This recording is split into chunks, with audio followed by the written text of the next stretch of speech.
You are listening to the USDN on the DFPN.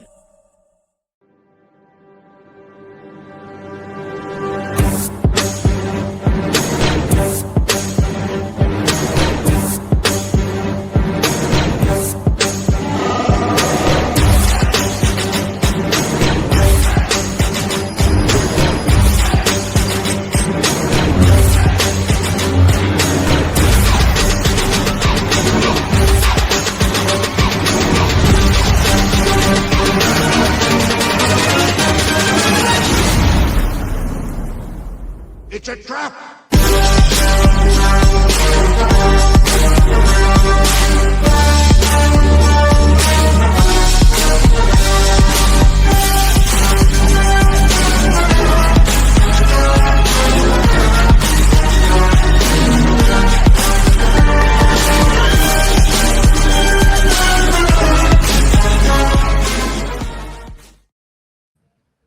What is up, everybody?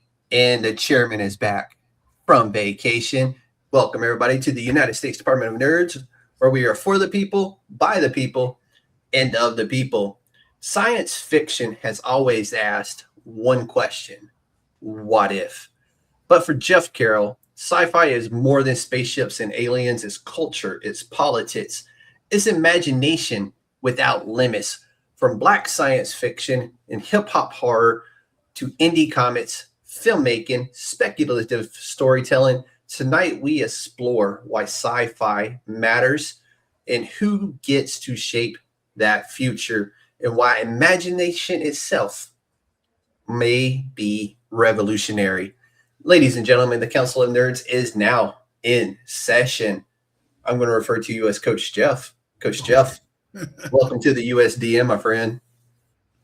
Thank you for having me. I'm excited to be here. I love the intro. I love that song "Galvanize" with what you call it, Q-Tip on it, and that's one of my songs I listen to on my road trip. So nice. Yeah, I like that. I think that one is the Imperial March dubstepped with parts of the Harry Potter theme, I believe is what it is. Yeah, they do a lot of those mixes.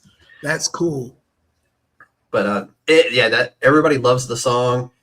It's one of those where it's going to be sad when it's gone, because I am about to start working on the next big thing for the intro. Right. And but yeah, it's time for a change to reflect what we currently do here at the USDN. So that's going to be coming soon. But right now, Jeff, it's all about you, my friend. All right, let's go. Coach Jeff, tell everybody who you are and kind of what got you into everything that you're into, because you have your hands into a lot of things. I'm really at the core a liar, right? Let me say that, and I embrace that because it's important to distinguish fact from fiction, especially in the world that we're living in now. So I'm a revolutionary liar. I try to use my mind as some form of social engineering. Like an engineer goes out and tries to solve problems, they'll try to figure out a way to cut down traffic through a certain intersection by expanding the road or adding alternate routes and stuff like that. I feel like there's certain problems in society that I can play out through my imagination, and I'll write a story about it. And then there's also an element of me that is trying to fill in missing pieces. So if we look at the total imagination of humanity, the elements that are missing are people of color. And so when I write my sci-fi, I embrace the blackness of it, but I embrace it as a needed component to complete the human sci-fi experience. So when people say, hey, you're just writing for Black people. No. I think all people need to hear the voice of Black people especially African Americans. Now, people from Africa, Africans, Nigerians, South Africans, Ethiopians, they're all beautiful expressions of sci-fi. I want to hear those too. I want to hear from Philippines. I want to hear from people in Korea. I want to hear Japanese, Chinese, South American, and I think those all equal footing. However, we deal with a very Western dominated genre or art form. So in my way of combating that or aiding it, I write from my perspective. Mm-hmm. I think that goes a long way for everybody. If more people wrote from their perspective instead of another person's perspective, I think we would get a lot of more great projects out there. I personally have had Filipinos on the podcast with their projects, women creators on, African-American creators on. And I love to have everybody on. Like, I don't give a damn who you are, where you're from. If you're working within indie comics, I want to talk to you. I want to share your story. And that's what I'm all about here, is the creator's journey that got them to where they're at.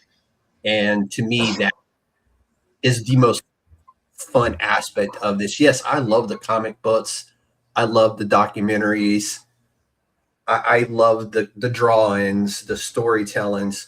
But to sit down with the creator and get their journey, that's the best part about this, in my opinion, is getting to share those journeys with everybody. And that's why I do what I do, really. I think that's good. That's very good.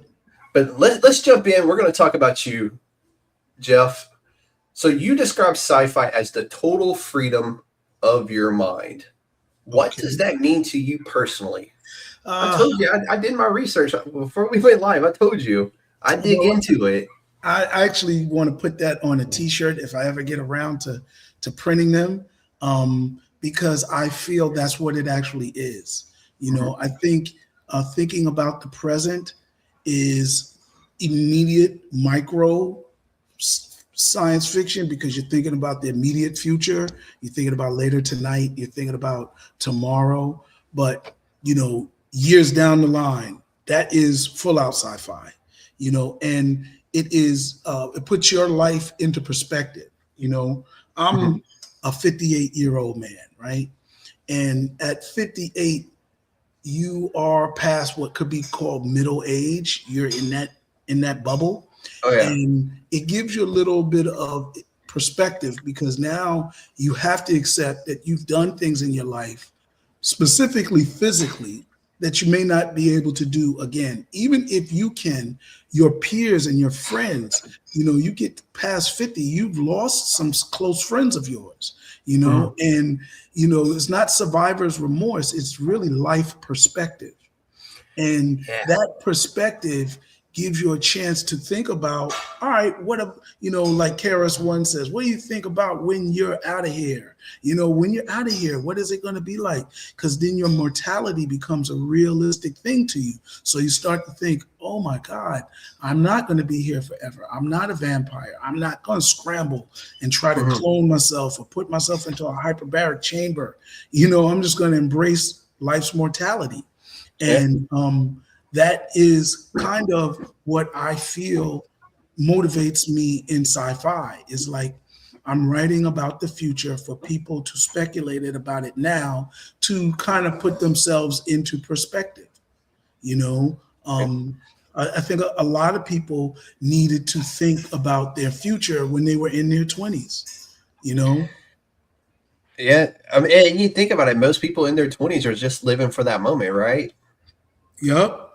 And then we find out there were people that were saving, that were eating right, that married right, and now they're in their 50s, 60s, and their lives show the benefit of that investment. They might have been corny people. They might have gotten teased very early. They didn't probably, go out to all of the parties, but they were investing in their future, So, you got this 35 is that moment where you get that eye-opening, like, damn, I'm 35. Where am I at? Like, I think that moment right there is where you kind of take a step back and you go, where am I at this stage of my life? Yeah, you any of your friends that had teenage pregnancies by 35, their kids are like middle school. You're like, whoa. Yeah. I'm not that old. And you'd be like, yeah, I have a son that's 12. You're like, goodness, oh my God. And then you have people that get married in their 20s. So by 35, they're already, hitting that 7-year mark in their marriage. Yikes. I got married at 32, 33, I think. I got married at 24. Ooh, you were early. Yeah. And I've been married. I just hit 20 years. Wow. So that's a beautiful thing. And my daughter, I got a 19-year-old kid in college. So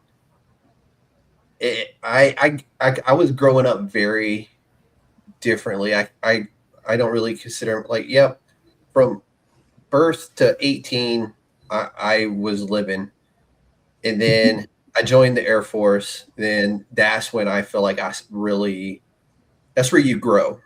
Right. And I kind of feel like that's where I grew up into the person that I am. Yes. So I look at growing up very differently from how most people view growing up. So I really don't, in my head, my life really didn't start until I arrived in basic training, put the uniform on the first time. In my head, that's when I grew up and started growing up. It's kind of similar for me. I went to college the night of my graduation from high school. I didn't go to the graduation parties. I went and moved in on campus that night. And I went to a school that was in New Jersey, but there was nobody from my hometown there. It's kind of wild, ain't it? And nobody knew my hometown. They kind of heard about it, but nobody knew my hometown. And so it allowed me to create my own reputation, and that was powerful. It wasn't anybody that was in senior or junior. They didn't know me at all. They didn't even hear my hometown. My roommate used to make jokes. You are their perspective of your hometown. So whatever they think of your hometown is what they've got from knowing you. So that was a really beautiful thing, because most of my friends went to school in the South. In New Jersey, everybody went to Rutgers, so yeah, I know a lot of Rutgers grads. I know so many Rutgers grads. It's crazy how many. They have such a good journalist school.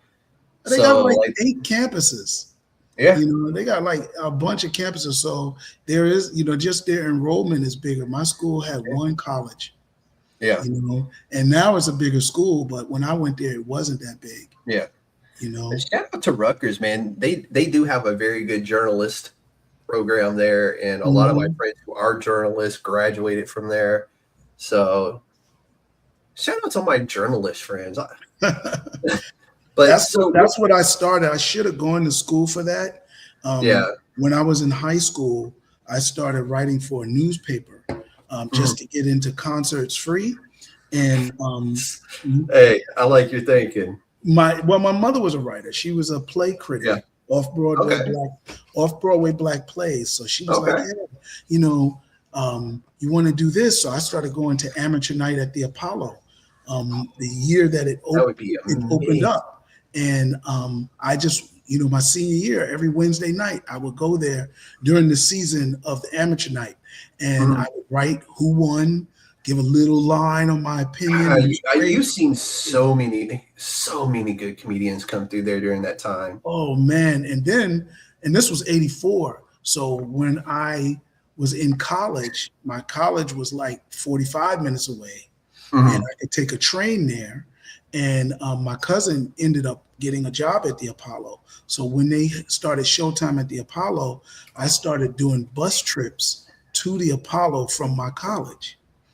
And man, I'm still going there every week. If I would miss a week, jealous of that. That would have been so amazing. Oh man! And then when I graduated, history that was made there. Yes, that was one of my first jobs after I graduated. It was television production, so it wasn't every day, but during the season of Showtime, I worked there. Then I substituted, and I had a job at internship at Sony Records. At the time I got in, it was CBS Records.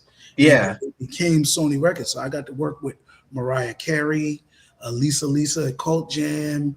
I saw Russell Simmons when he had his Split It label. So that was it. Terminator X up in the system. Yeah, so I was in with all of that. I was an intern the same time Puffy was an intern. Oh wow, that's same year. I'm glad you come out a different person. All right. Oh man, well I saw the 50 Cent thing, and I was like, I did not know that about him. I only knew who he was, but I didn't. Yeah. I didn't hang out with him. I wasn't a money flashing guy. Yeah. I was enough to not look broke, but I wasn't flashing jewelry and riding around in expensive cars. That wasn't my thing. So I was more from the KRS tribe, Tribe Called Quest. I was Black Medallion. I was like that, Most Def, so I wasn't in that same lane, although we knew that lane existed. Yeah. But I wasn't in it. But so I got to work with comedians from day one. When I was in college, I actually went to Rutgers and saw Bill Bellamy hosting a step show. And I hired him to come to my college. And I believe it was for $300. And that was his first college booking. And that's wild. We became friends. Whatever happened to Bill Bellamy? He's still, Bill Bellamy is amazing. He still does his stuff. He finds he revitalized his show maybe 3 or 4 times. He's presented himself in different ways. He's still very funny. I remember him when he was doing, I think it was TRL. TRL. Yeah. Yep. He was also doing stand-up too, as well, right? He's been doing stand-up. That's that's his bread and butter. Yeah, that's what I had thought. That's where the first time I remember seeing him, and it was on BET, I think, doing stand-up. And then all of a sudden he was on TRL, which I thought was like, the hell, Bill Bellamy on TRL. Yeah, it was a perfect progression because he had a very personable stage show. Mm-hmm. So for him to move to television was really smooth, and then in the acting, I know Hollywood is a really monster, but I like him in almost every role he's been in. And it's funny that you brought him up. I was just like, damn, that's the name I haven't heard in so long.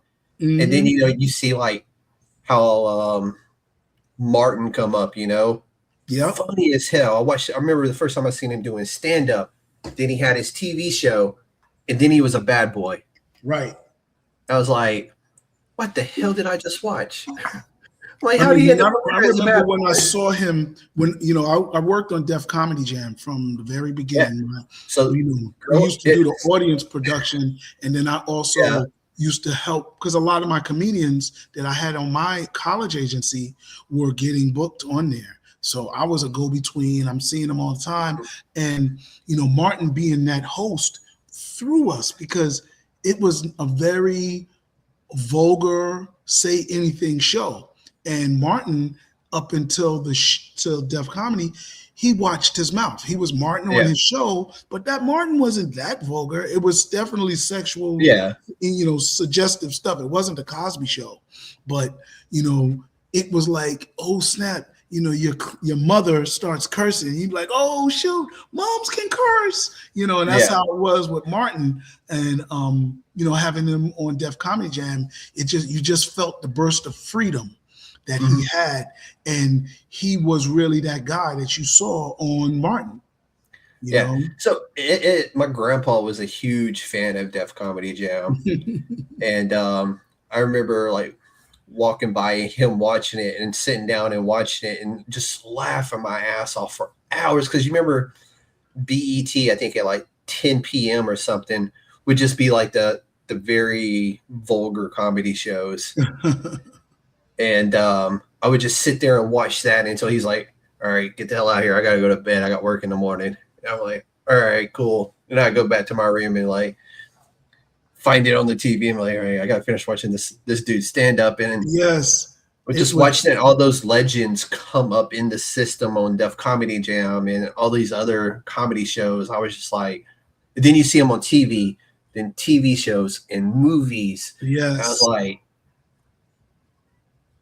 this is awesome. Like I really, when I look back, having had that opportunity, like when I was in college, I've always had a sense of humor, right? And one of my girlfriends, after I graduated, she said, you know what? I went out with this comedian and he was telling me about this comedy club in New York. You should go. They offer classes. So I went and it turned out it was the Uptown Comedy Club. Okay. And I went in and I met JB Smoove. I met all of these guys, that were, Flex Alexander, all these guys that were going to become big names, Same week or month that I started going, Tracy Morgan started going, Yeah. And, I was in it, but I wasn't in it to become a stand-up. I So realized, it took me a long time for Tracy Morgan to grow on me because I didn't think he was that funny at first. so let's just say this. He's not that funny. Okay. He's a caricature. He's a character. Yes. And when he got Saturday Night Live, he was still Tracy, but he wore that thing on his top, and he came in and he played a bit character on Martin. That's his money right there, is the characters. Right. And so he did have a stand-up show, but his show, he was always very dirty. He wasn't even vulgar. He was just dirty. You know what I'm saying? Yeah. And I think for a certain white community, they like those vulgar, dirty black comics, as opposed to somebody that's clean, like say Bill Bellamy, somebody who's polished, like Sinbad. They rather have. Sinbad used to have me rolling on the floor laughing. Right. But they don't want that. They want, that's a real N-word. You know what I'm saying? And Tracy became that. He wasn't clean cut, polished. He was overweight. He didn't. I never seen him I seen his stand up a few times and I just didn't enjoy it. But I appreciated what he brought to SNL because he is such a good character guy. He plays he can do that really well. Yeah, he plays that role very well. I remember, if you ask people that know my company in the early years when I tried to book him at colleges, I used to do community events. He would always ruin it, say, oh my God, stop the show. What is he talking about? Take him off, but he got on Saturday Night Live. He played that role. He was on Martin.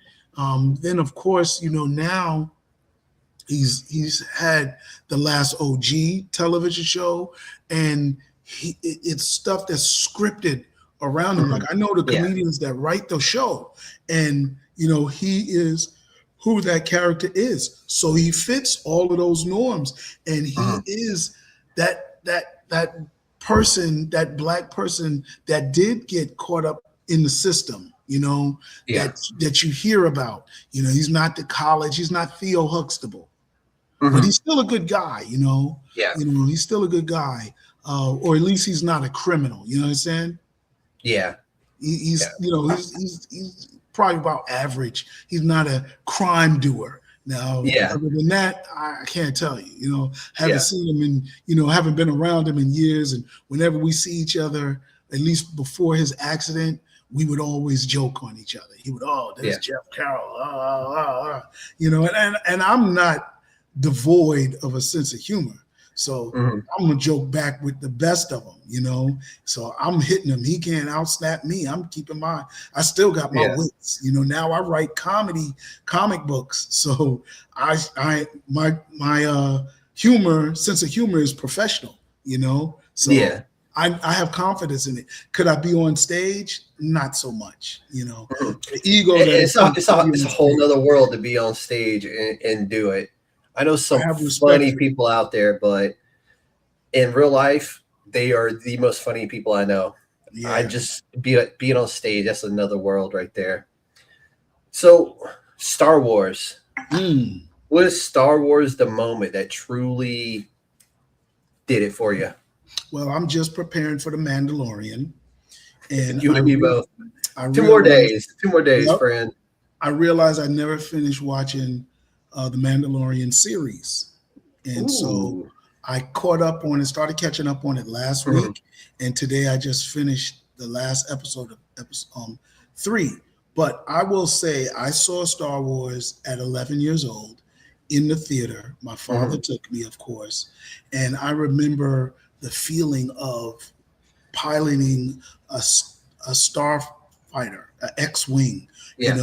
Just that feeling of being out in space. Now, had been, other space shows, things like that, but there was something about Star Wars that did it for me, that connected with me, and it connected with everybody. And now I use it. I was just thinking how many Easter eggs they drop, how many books in the expanded universe, video games, role-playing games, animated cartoons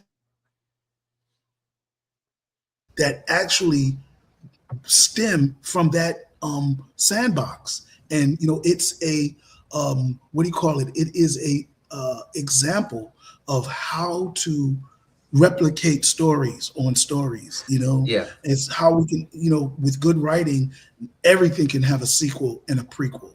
Mhm. And Star Wars is testament to that.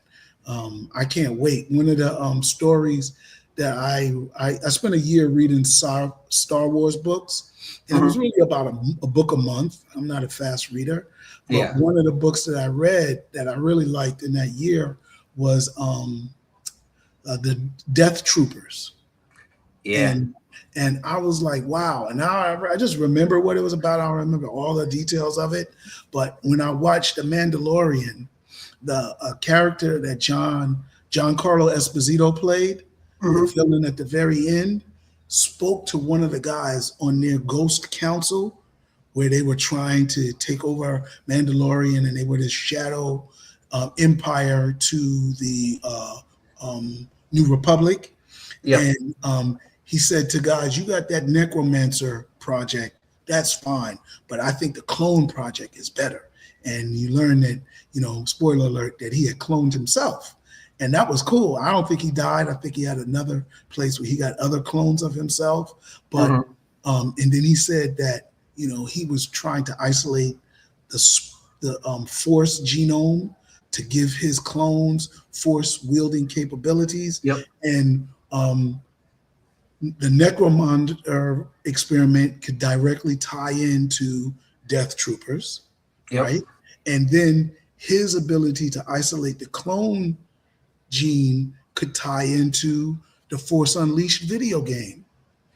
Because that's when Darth Vader cloned a Force-wielding kid and made him Star Killer. And, they took the name and they made, Force Unleashed one of the movies, but it's really the Force Unleashed is the video game. And that story was amazing on how the one clone. That's probably one of my favorite Star Wars video games. It is just so good. The story is good. The gameplay is good. Even Force Unleashed 2. And then if you get to read the books, the book is good. So, I mean, that's what Star Wars represented to me. To go back to your question, it was it busted my science fiction cherry. I was 11 years old. I wasn't reading science fiction books. I was, probably just getting into DC Comics, and I was really a Conan the Barbarian fan. So space wasn't my thing until Star Wars. Yep. So you speak about sci-fi as escapism, but also problem solving. Do you think great sci-fi should entertain first or challenge society first? So yesterday was my favorite speaker's birthday, and that was Malcolm X. And Malcolm X was a very good educator. Did he say things that nobody else said before? Absolutely not. He actually remixed what Elijah Muhammad was saying and made it easier to digest. And what he used to make it digestible was humor, was entertaining. When you watch those speeches, they might be dated, but if you look within context, he wasn't putting people to sleep. He was using analogies. He was using voice inflection, all of those things that good speakers use. Even the Minister Farrakhan, and I'm not in the Nation Islam, right? But looking at him as a speaker, he's very effective. And so when it comes to presenting information, all of my favorite educators, right? One of my mentors is Dr. Leonard Jeffries. He was very humorous. He would get up there, I just got back from Africa or whatever. And then he would go into presenting some deep concept. To me, that's what entertaining is. It's not only humor, but it's understanding pacing. You're not just talking. I'm a public speaker. When I go out and do my dating workshops, there's a whole hour that I'm speaking. You can't just talk monotone to people. You'll put them to sleep. Even the most entertaining subject, you have to have it in the back of your head, entertaining. Is it a comedy skit? No. But even information in educational speeches and presentations, books, comic books, movies, whatever it is, you gotta get your thing in there. You gotta make it entertaining. I think about that from my title. Like, I had a story that was inspired by a bad relationship that I had. And it wasn't a bad relationship. It just ended in a bad future for the girl that I was dating. She was used to dating more than one guy at a time. And, having a guy she could turn to just for money. Of course, she was probably sleeping with the guy, but, she didn't have to be his girlfriend. She wasn't no commitment involved. And she dated me, and I'm an exclusive person. So you date me, you're my girlfriend. I ain't got no other girlfriends. You ain't gonna have no other boyfriends. And she couldn't take it. So before the year was out, she was like, listen, I can't take it. It's too much. It's like pre-marriage, and I'm not into that. So I was like, all right, cool, if that's what you want to do. And then a week later, she said, look, you can't call me. I got a boyfriend. He's paying for my rent. He's paying my phone bill. He's paying my child's tuition. And I'm like, what kind of baller did you get? You know what I mean? Yeah. Right. You got, this is a lot of women's dreams. I said, but it comes with strings attached. And I couldn't just tell her because I wasn't trying, she had just broke my heart, So I thought about it, and I wrote this movie about a girl who felt she could use her looks to get what she wanted. And I thought of a real colorful name, and I called it Gold Digger Killer. But the whole story was inspired by me giving this girl a message about the dangers of that world that she was going into. And I also released My Fury, which was, when you're a guy that doesn't cheat or hasn't cheated, or, that's not in your MO, and you have girls that constantly ask you, who is she? They get jealous of you. It becomes confining. And at the end of the day, you really don't blame them. You understand that they were scorned. So then you develop a frustration to guys that mess over girls. And you're a guy. You know what I'm saying? But you look at these guys and be like, you messing up women that I might end up having a date, and you giving guys a bad reputation. So of course, now I have a problem. So in my movie, Gold Digger Killer, it wasn't a guy running around killing gold diggers. It was this girl who tried gold digging, who gets, victimized in the worst way, who gets her revenge on guys who feel they can go around raping and disrespecting women. Yeah. So in my own way, I gave a message to the girl that I was dating and to guys that felt they could be disrespectful. And that was my most successful movie. That movie won every award every film festival that it was in. It won something. And because it came from the heart. But was it amusing? Heck yeah. From the title alone, I'm having fun. We had a Raina Bobbitt scene. We had, I had comedians and poets in there. We spiced it up, and it came out in 2007 on on digital. DVD, and it sold out in Walmart. And then we re-released it in 2021, and it became one of the movies that shaped the Tubi narrative. You know how Tubi became this movie hub for low black cinema. Go Pick a Killer. This old movie was top 25 movies on Tubi. Yeah. So that's really cool. That's a long answer to that question. No, I love answers like that to questions. Why do you think science fiction stays with people for life in a way that many genres don't? So there are genres, right? Romance is a genre. Mystery is a genre. Westerns, crime fiction. A lot of those depend on new information or new perspectives, and they can get stale. Thanks to the internet, now we have a plethora of opportunities to look at history from different perspectives. But up until the internet, we knew most of what the government was letting us know about history, and it was in our history class. So things of the present and past kind of reached a stale level.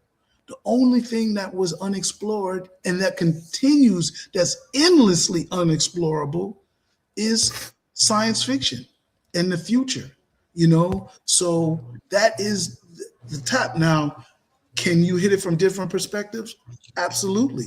But when it comes to a Western or anything historical, all you have is different perspectives. Once we know what happened, there's no new history, you know? Now, in the internet, there's a lot of new historical things that seem like they're coming, but most of them become conspiracy theories. So you're like, aliens come here or not? So that falls into the category of science fiction, you know? But I think that's why science fiction is so fresh. It's always fresh. It's always unexplored territory. That's part of it, because science in itself is an experiment of things that haven't been done before. So just in that dynamic, you know, yes, it's a use of science, but the scientific experiment is to try to find and learn new different things. So when you're doing your writing, the 3 tenets, and I'm gonna get them wrong, I keep forgetting them, but you know, if this continues, what if this happens? And if this had happened, you know, those are the 3 tenets, the what ifs of science fiction. And those are all questions that never stop, because the moment you answer one question, there's another one that pops up. So that's science fiction is a continuous loop like that. So let's talk some more about the documentary itself. Okay. So in your documentary, or in the documentary, you talk about black sci-fi being your interpretation of the future. Right. Can you expand on that and what you mean by that? Because that to me is... I'm glad you asked me that. And when I defined it like that, I don't know if I was thinking about how revolutionary or unique it is, particularly Afrofuturism, right? Afrofuturism is a dimension of black sci-fi. Sci-fi can be anything. So people debate whether Frankenstein is science fiction because he was using science to bring this guy back from the dead. So science fiction doesn't always have to be in the future. It can be in the past, it can be in the present. But Afrofuturism is futurism. So in the definition of Afrofuturism, they move it to more of a visual, more of a audio sound, where it becomes like hip hop, where it has a certain cadence to it. And then when it becomes visual, it has a certain look to it, right? But in its core, what made it its look was somebody that was African or African-American, Afro, thinking it up. You know what I'm saying? So even the music came from an African-American thinking it up, whether it's Afrofuturism music like Sun Ra, or if it's the costumes that Sun Ra wears, you know, or Parliament Funkadelic's Mothership. that also goes back to, because it's not funk futurism, it's Afro, which I don't have anymore. It's Afrofuturism. So it comes from the African mind. Now, so when I define, you got me with that one, man. I'm sorry. The Afro. Yeah, you got me with that one. I was like, oh man. But so black sci-fi is defined in its science fiction, but then when you start moving into Afrofuturism, they try to define it as a sound or the aesthetics. And it's not aesthetics. Aesthetics stem from the mind, because black sci-fi has an aesthetic. Black sci-fi also has a sound. You understand? But I feel like the Taco Bell or the enchilada or lawsuit, where this term cultural appropriation comes into play. Yeah. Where you almost have like the Beatles, or you have Elvis Presley, not only hijacking, but covering certain things and saying, hey, all these songs that Rolling Stone started, their first album was all cover songs. But Elvis Presley, his first few hits were covers. So he didn't create the sound. He popularized the sound that was created by other people, African Americans. So I'm very guarded in this time period of cultural appropriation awareness, because I don't think we had that term in the time of Elvis Presley and the blues and all of that. We didn't have that. That's why they allowed it to be called jazz, and we have different jazz musicians, but if you're not Korean, you can't do K-pop, because they owned their version of Michael Jackson music, because that's what K-pop is to me, right? 100%. So when I think of Afrofuturism, I make it as a product of the African American mind, musically or visually or literally. And that's what it is, because when you start making it a visual Sun Ra image, now you're confining it. What if I don't want my futurism to be gold and shiny? Right? Is it still Afrofuture? Absolutely. Does it look like Sun Ra, or does it look like, Africa Bambaataa and Zulu Nation? No, it don't look like Parliament Funkadelic, but that's still futurism, But they define it as a certain visual aesthetic, because now everybody can create something that looks like that. And they can be called Afrofuturistic creators, but they're not an Afro person. You know what I'm saying? You get me every time you do that, man. Right. I mean, they could be Greg Brady, because I used to laugh with Greg Brady having his curly afro, but he didn't really call it an afro. But so they have defined it in a way that it doesn't make it something connected to Black people, more so a independent thing, like jazz, like country music, like all of the music that African Americans created. If those were all called African American music, then Elvis wouldn't have been called an Elvis rock and roll guy. He would have been called Elvis, the guy who could sing like a Black guy. You know what I'm saying? Who's singing Black music, but if we correctly define Afrofuturism, it'll be ours from here on to the future. And as a Afrofuturistic person, you're supposed to speculate about what could happen in the future of the term Afrofuturism, right? Oh, no, 100%. Right. And this way you could safeguard it from ending up like hip hop, from ending up like jazz, or country music. Country music got so culturally appropriated, even Black people forgot they created it. That's the truth. Last 2 years when Beyonce came out, we had to look into internet to be like, wait a minute. She's not singing white music. It's dominated by white people now, but it wasn't white people's music. It was when you look at where it come from, Yes. So, and that's just American history. It's not a hate anybody thing. It's just history is what it is. And so to protect Afrofuturism from that, I define it as something coming from the mind of a Afro possessing person, which was, before we were African American, Jesse Jackson used to call us Afro Americans. It didn't last that long, but we certainly called ourselves Afro because we had afros. Yeah. Hey, I'm loving this. This isn't something that I would normally get to talk about in any kind of perspective. So I love hearing about this because it is so cool to me. And I appreciate you bringing this perspective to us. So why do you think representation in speculative fiction matters beyond just being included? So if we look at our future from, I'm going to jump, right? From Star Wars to Star Trek, right?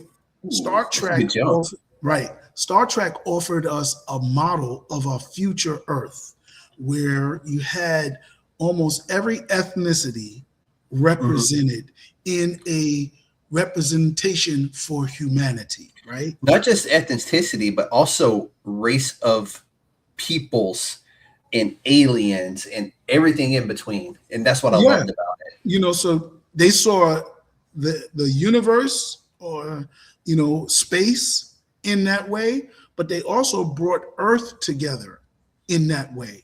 So if humanity was given a challenge to solve something, we would be smart if we allowed every culture a stab at it or a contributing element to our answer. So if science fiction is that speculation of the future, it would be smart for us to include every race and culture's speculation about the future, not just Russia's, not just United States, not just China's, but India's, Philippines, Colombia, Mexico, Nigeria, Ethiopia. All of these different cultures have a idea. So I'll give you an example. In my documentary, I talk about the threat of a comet coming to Earth. Oh snap, it destroyed the Earth once before. It can do it again. It's a big threat. We got X amount of years to come up with an answer. Okay, the Europeans' answer is Armageddon. We're going to send a ship up there and we're going to blow it up. Do you ever seen the movie The Wandering Earth? I have not, no. You should check it out. It faces it faces the same threat, but it's an Asian answer to that threat. Okay. And what did they do in Wandering Earth? I'm just going to tell you because it's in the title. It's not a spoiler. So the comet is coming to Earth. Have you ever studied any Asian martial arts? Yes. Yeah. So I've lived in Asia for a while. So. What part? Korea. Okay, so even in Korea, right? And I forgot the name of this. Is it Muay Thai? King Sudo or something like that? Okay, because I know a lot of them are variations of the same thing, right? Yeah, they all are to some degree. So one of the things you learn different from karate, right? Because karate is kind of a Western, Asian martial arts. But all of those other ones, what do they teach you? How to move out of the way of a blow. It's not punch back. It's not even offense. Most of their martial arts are defense, right? And the thing is, you deflect instead of a block, right? Because a block is different than a deflection. They also teach you that in the way of blocking it, you can use your opponent's weight and momentum against them. So in The Wandering Earth, if the opponent is the approaching comet, what do you think they did with Earth? Moved it. They put engines on Earth to change the Earth's rotation and trajectory. So that way we would not be in the path of the comet. And that's beautiful. Literally, that's awesome. But it goes right back to their core values, their cultural values. They deflect, they avoid. You understand? All of those things is who, it is. And that's just one perspective. What would the indigenous Americans think? Maybe they would go up there and talk to it. because indigenous Americans believe they came from Earth. Mm-hmm. So what would they, maybe they would go up there and try to find out it's a way to communicate, maybe have a frequency with it. Who knows? But it would be nice to hear what they speculate, because again, space is the great unknown. So when you don't know something, you try every answer. You don't just go get bullheaded and be like, whatever America thinks is what, no, there's people, there's cultures on this planet, like the Dogon people, who believe they came from Sirius, which is another planet, another system, right? Sirius is a star. So in that star circle, they believe there's life on the planet there. So they came. So again, when you don't know, you go with all of the options, and so that's why I think science fiction benefits from a diverse palette of answers. Dude, I like it. I really do. And I think that's something that, because I'm a comic book guy, I don't think we get enough of that in comic books as well. Like those different perspectives. Actually, I'm going to walk that back just a little bit. I think over the last year and a half, there have been a lot more representation in comic books from a lot of different races and a lot of different cultures. I don't know if it was just like me opening my eyes more and seeing more of what's out there. But I've always been an indie guy. I've always loved independent comics, Boom Studios, Mad Cave, Image. But what I had noticed over the last year and a half is that there's more diversity out there now making comic books. And the shout out to Missy Franklin, who created Harley Quinn. They're not getting pushed away like she did. She had to fight tooth and nail to get every single thing that she's earned from that character. And I still don't think she gets enough. Right. But I think now at this moment in time, we are seeing a 180 of who is making comic books out there. The different cultures, the different races of people, the different languages of people. I know a Korean who just had a story published 2 years ago in Image Comics, I believe it was. No, DC Comics, I think. But his story was published and then drawn into the comic book, which was really cool to see represented in a comic book in the US, because that's the first, not the first time, because a Korean writer did have a comic book come out on Image Comics as well. And they're being represented more. You got the Peach Momokos of the world out there who is Japanese. You're starting to see, God, I wish I could remember her name. Give me just a second, because it'll drive me crazy. It's on your computer. Exactly. It's a group of brothers. Well, not a group of brothers, but brothers that did this book, and it was so good. From Boom Studios. Ooh. By Shobo and Shof. But it's about their Nigerian heritage.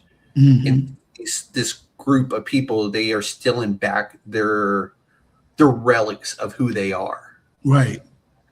And but yeah, they're brothers. Damn, I think I've heard this very the few stories like that. The reverse Indiana Jones. Yes, it's a reverse Indiana Jones. It's called Bronze Faces. So damn good. Like, it was really good. But and then it's a female writer, African American, amazing writer. She just got nominated for an Eisner. Oh, you talking about Stephanie Williams? Yes. Yes. Roots of Madness. Roots of Madness. Yes. That shit was and so good, man. It was a little about that time travel too. The other one that got nominated. Yep. Dude, without a doubt, right there. Yep. And I just finished my 12th or 13th Kickstarter, and Kickstarter is the first time I ever made money on a comic book. You know, It's wild. And I was able to pay myself. It wasn't a lot of money, but you know, after selling the book at conventions, I made more money off of it. But it was the first time I was able to pay for an illustrator or reimburse myself for an illustrator and get it done. So what do you call it? Kickstarter is amazing. I have over 15, 20 books now, you know, and that's like 500 pages of illustration work, you know, and just having that amount of work illustrated is liberating. Like I'm working on something now and I don't even know if I'm going to be able to go Kickstarter with it because of the way they changed the policies. My book that I'm working on now is like Fritz the Cat. Yeah. It's not X-rated, but it does have some nudity, but it's not about nudity. It's just that nudity is part of the story. Profanity is part of the story. And, you know, I've been a clean guy for so long. I was like, you know what? Let me try, you know, doing one of these other stories. You know, I didn't really do the kind of the overly sexualized books that they actually banned. But I don't know, I may get caught in the crossfire because mine is going to be an adult book. But, you know, I'm able to pay for it. I have enough money to cover it. And, you know, there you have it. But real quick, we were talking beforehand, and I was telling you I've covered independent comics now for about a year, almost a year and a half, maybe two. I'm losing track of time when it comes down to it. But shout out Christopher R. Ford, Dark Pink Comics. Fantastic writer. That comic book, I think, was one of the largest in Kickstarter history. Really? Yeah. And How much this was Dark Pink? Yeah, Dark Pink Comics. Fantastic book, but Lloyd Cheatham Jr., Nathan Rouse of the Idleverse, 615 Comics, Alfred Page, Arnesia Wimberly, Braston Cosby, Dark City Comics, Doug Marcada, who is Filipino. I'm probably going to miss some.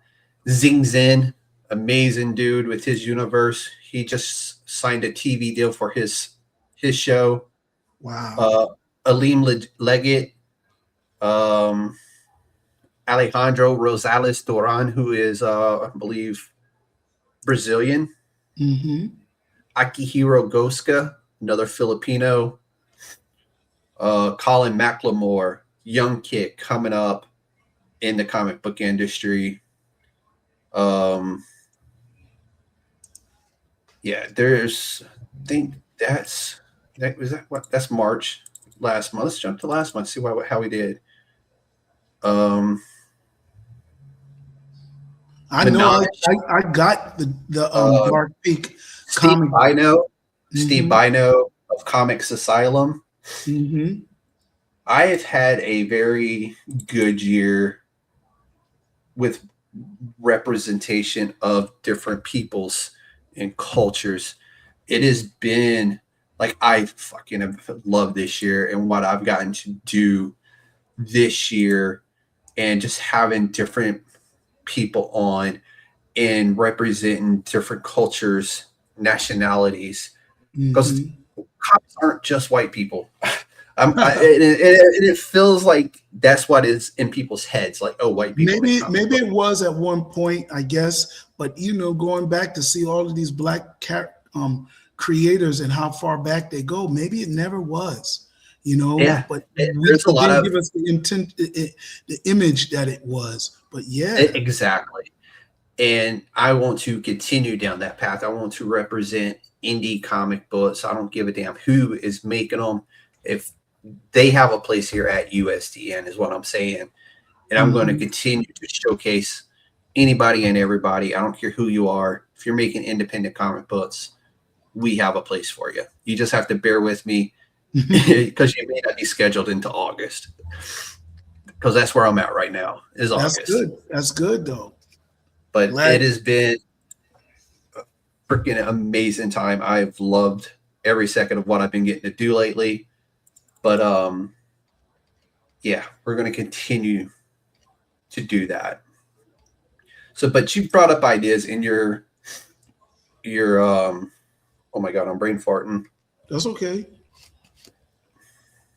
But you brought up ideas like alternative futures, AI, UFOs, and post-apocalyptic storytelling from Black perspectives. Why do you think those perspectives are still unexplored? Or I say, are they being explored and they're not being seen yet? I say that people of color in America are still struggling to get past 13, 15% representation. Historically. That's cool that Palestine and Arabic, there's a lot of great creators coming from over there right now. Oh, yeah. Well, that's the internet allowing us to reach out to people around the world. Yep. I have the last collaborator that I had for Fingernails. He was an illustrator from Nigeria. And the next book that I'm doing, the illustrator for You Picked the Wrong Planet is from Argentina. One of my close friends is an Argentinian artist who's going to be working on my book with me. So, to go back to your question, we're a small percentage, right? Your documentary. I'm thinking about your documentary because we're talking about your documentary. Yes, that's the word that slipped my mind. I'm so sorry. No. Listen, all of this is relative because I cover a lot of it in the documentary. But to answer your question, why is it that these communities still feel underserved? Well, yes. Women and men are almost 50-50, right? When you say women, that's women in every ethnic group, that's every race, that's every state. There's no state that's all men, but there are states that were founded for all white people. And there's still states that don't have high percentage of diversity, right? Black people are still struggling to get past 13, 15% nationwide. In America, we might be majority around the world, but in America, we're not. And also, when that comes to comic book stores, it comes to comic book conventions, we're still a very small minority because, my son was raised with Static Shock, and he's gotten that since he was 6 years old. But I had Bill Cosby, I didn't have diversity in my, my growing up. I had the Jackson 5 and the Globetrotter cartoons. Those were my diversities, and they were still very limited. So you can go back to 84 and 85 when I graduated high school. There was still Octavia Butler, Samuel Delaney. You could count the Black science fiction writers, and then they weren't really writing Black sci-fi promoted stories. Octavia Butler stuff is more so feministic as it is Black, so there you have it. And not Samuel Delaney. It may be him. One of them was writing in the LGBT community. A lot of their stories was there. I think somebody that really represented Black sci-fi early was Stephen Barnes. And then it wasn't until the 2000s did we get L.A. Banks, and then L.A. Banks started moving it. Now, somewhere in there was some independent writers. Like my favorite book is still Zorro, A Tale of Alien Avengers. And that was written in the early 90s by William Sims out of Philadelphia. But that didn't get nationwide publication, and it was before Black sci-fi. But it's still, to this day, my #1 Black science fiction book, because of what the story is about and how he executes it. And I was in the seminal work of Black science fiction called Space Funk. And so I read every story in there, and none of them hit it as hard as Zorro. There's definitely books that, stories that come close to it, but Zorro is still the biggest one. So I think that's why it is. We had to read outside of our culture. We didn't get Black Panther in any significant way until Christopher Priest, and that was in the 2000s. Yeah. So if you were 20 years old before 2000, which is, the 40-year-olds, you didn't grow up with a diverse palette. All of this black sci-fi stuff is post 2015, and comic books and novels. Sure, well, growing up, we had Brother from Another Planet. There was no such thing as a Black Panther, Avatar. What's the one that Michael B. Jordan did? Kim. We weren't even fighting aliens like an Attack the Block. And that didn't even have a lot of, it wasn't even a black movie, but it just felt diverse because you had English hip hoppers. Yeah. So I think it's still underserved in movies. We don't have really too many, there's never been a theatrical black science fiction movie yet. Still. Yet. It's coming. It's coming. It's due time. I like Avatar, but those people are based on black people, but they're blue. you know? But to answer his question, I don't personally know any Brazilians. I thought Alejandro was, but he is actually Colombian. But if you go to any of the Facebook groups on Facebook, indie comic Facebook groups, there are bound to be some Brazilians in there. Mm-hmm. I know Alejandro, who is Colombian, he is doing his best to bring comic books to Colombia. Right. So shout out to him for doing a big job to try to make that happen. But so black sci-fi, yes, is it currently in a renaissance period, or is it approaching one? It isn't a renaissance. It hasn't reached this plateau. It's still rising. Mm-hmm. So that's one of the cool things about it. It's still rising. I mean, because we're in books and we're in the independent book circuit. We have Indiecomics, we have Eugene Bacon. You have there's a brother out of Canada, Maurice Brodux. We have, who's an African American? I mean, you could say Tomei is with Children of Blood and Bone. But and we're just tipping the iceberg. They had, of course, you had Roots of Madness, but you had the other one that David Walker and them did. God, what was the name of their book? But comic books haven't really approached black sci-fi that much. I mean, superheroes are science fiction, but they are a genre of their own. Yeah. So, do we have a black Star Wars? I have it in books, but my Planet Kebalon is there. So you can count the black space stories, on one hand. You know what I'm saying? But other than that, nah. So until we cover at least all of the top three mediums of dominating things, from comic books to movies to novels, it's still climbing. You know what I'm saying? And Bitterroot was David Walker. Yeah, Bitterroot was David Walker. And that was almost like Lovecraft Country. Oh, that was good too. And that was good, but that wasn't black sci-fi. Yeah, Lovecraft Country was written by I think somebody from Kentucky. I forgot where he's from. But I can't remember. It was a good story. In Bitterroot. It was definitely good. Yeah. But so there you have it in terms of that. Until we get there, we have a couple of black science fiction movies out. We're still climbing. It doesn't matter how wide books go. We're gonna think of everything and write a book about it. Independent books are good for that, but we need something to hit the top of the charts. We needs get nominated for Hugo Awards. And then we need to get something in theaters, and then we got to hit, books. And Roots of Madness is definitely a breakthrough. I think she's going to open the door for other black 100%. books to be considered. 100%. I think it's achievable, but I don't think she funded that by herself. I think she wrote it, and Ignition helped her with the illustrational funding.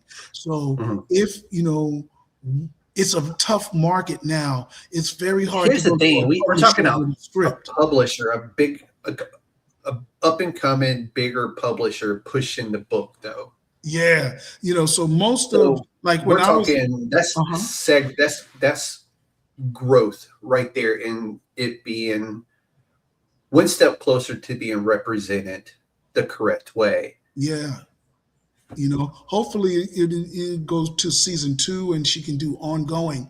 But, like with my book, shout out to my comic. Hopefully you've checked it out, but it's in its second month, and it's The Last Harlemite. And that came out through Red 5 Comics. And even with that, shout out Red 5. Yes, even with that, I'm trying to get them on the podcast. Fully illustrated. What we say? I'm trying to get Red 5 on the podcast. So I'll hit him up. Hit him up. Tell him that. I got a couple of writer friends on there. Ignigo. Alex DeLuca. I just had Alex DeLuca on. Okay, so then he's one, and then the gentleman who does Butch Planet, and then the owner. He's available to come. I'm trying to get him on. He just had his book go to theaters with Samuel Jackson was in his books movie. I think it was Solar Flares something. Gosh, I can't remember the name of it. I had the poster up in my wall upstairs. But again, even with those publishers, I had to have my book fully illustrated. And of course, it's on the budgetary constraints that I can afford myself. I can't afford $300 a page, Yeah. But I don't know what Stephanie Williams got per page, but I'm pretty sure she got an editor. I'm pretty sure they gave her, they funded her project, and I'm glad it won because it made its money back. But no, and I'm happy. I'm so excited for her. I don't care how that story got made. I want to see more stories like that get made at that level.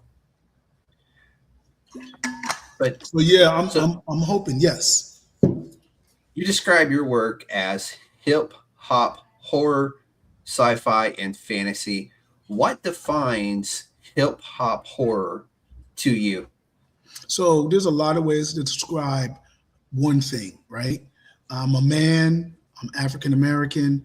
I'm a suburban, right? Because I came from the suburbs. I'm not from the inner city. So all of those are accurate descriptions of me, right?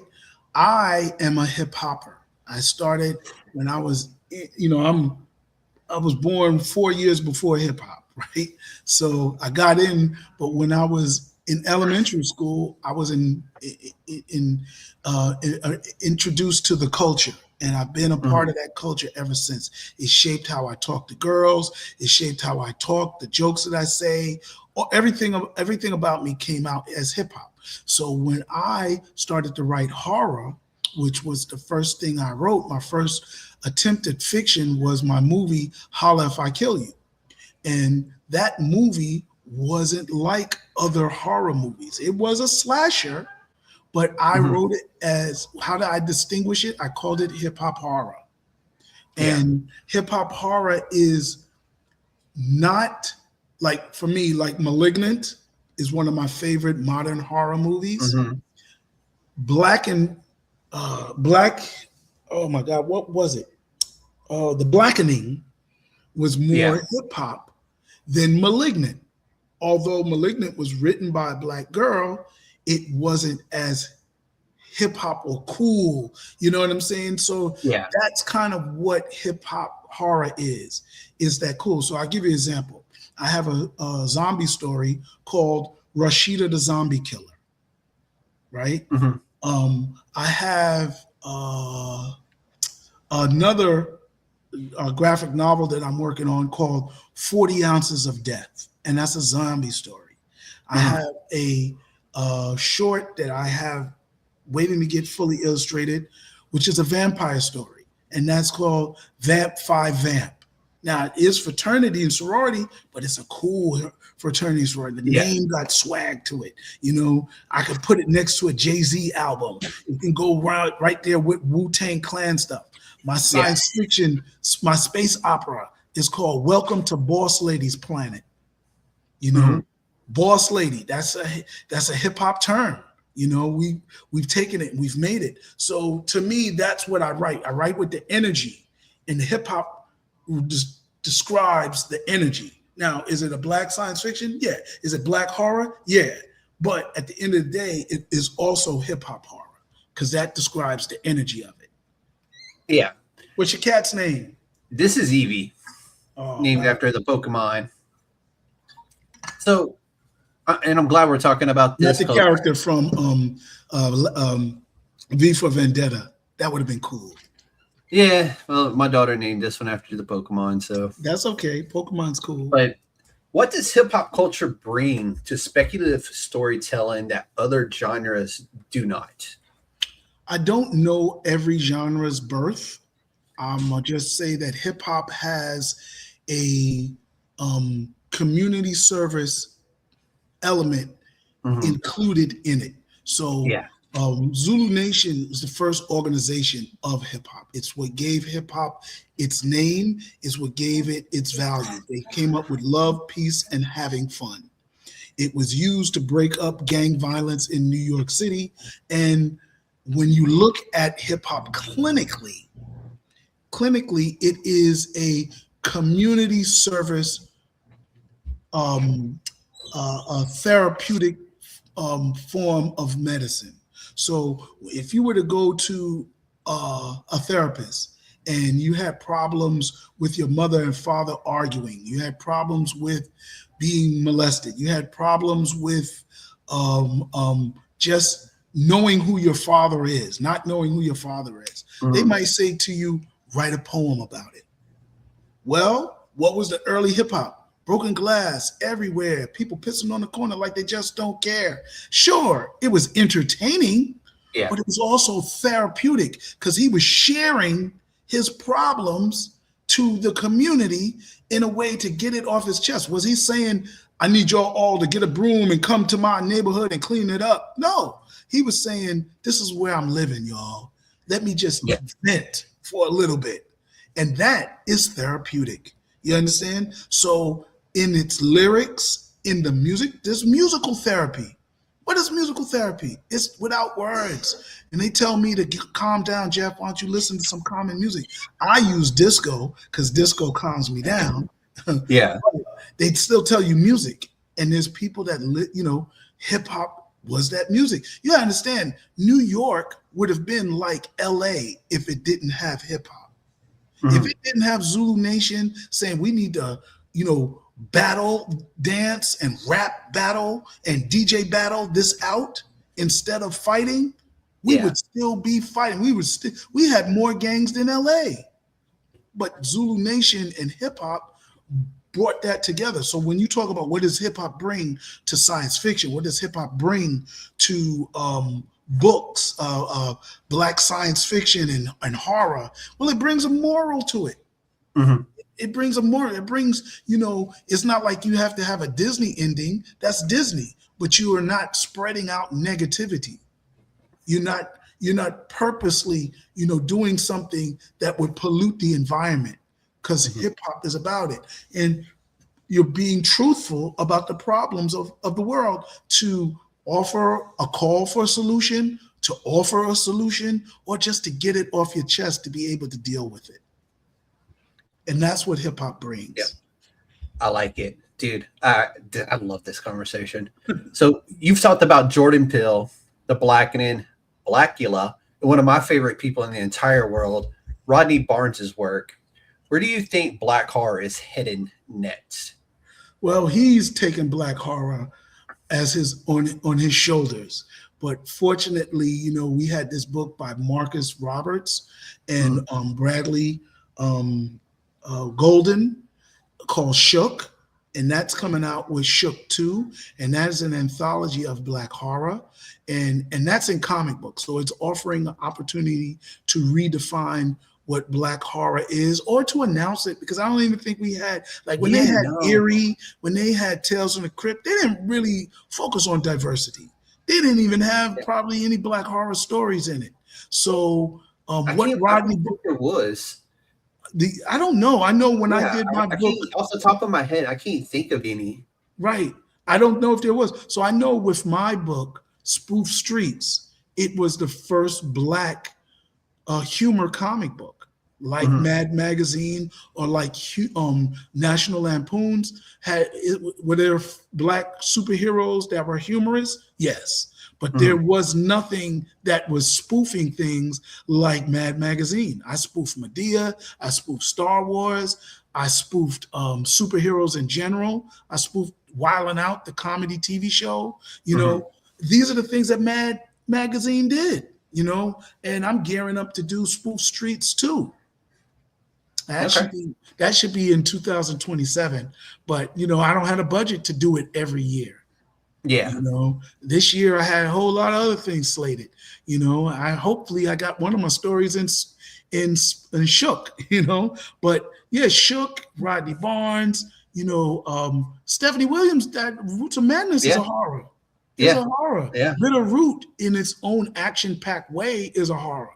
You know, so, you know, we're doing it there. And then in books, we've been in Black horror for a long time in books and novels. Yeah, we've been there. Black horror has even, you know, it used to be beloved, but that's the older generation's Black horror. Now we have modern Black horror that they can go by. You know, my Fingernails book, that's a light horror. That's, you know, like Scooby-Doo. Scooby-Doo is horror, you know. So Fingernails is right there with Scooby-Doo, you know. So in comic books, we got a lot of expressions. In film, you'd have to really go to independent film. If you go on Tubi, there's a lot of, like, I've got 6 Black horror films, you know, on Tubi and other platforms.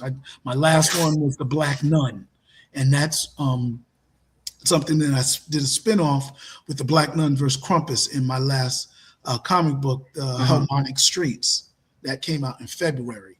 So yeah, you know, and I'm actually writing the Black Nun origin story now, and it's not a horror. So it is a pirate adventure story, but it's the character that made the horror. It's such a wild backstory for a nun. Yes, but you know, I was inspired by I don't know if you ever saw this TV show that came out last year, Washington Black. I did not, no. Oh my God. So when I moved to Miami, I learned of this pirate named Black Caesar. Okay. And he had a statue outside of the University of Miami. So wherever they go to, like they party, their sports bar off campus, there's a statue of Black Caesar there. And I was like, who is this Black Caesar guy? So I learned about Black Caesar and Black pirates, right? Black Caesar ended up joining up with Blackbeard.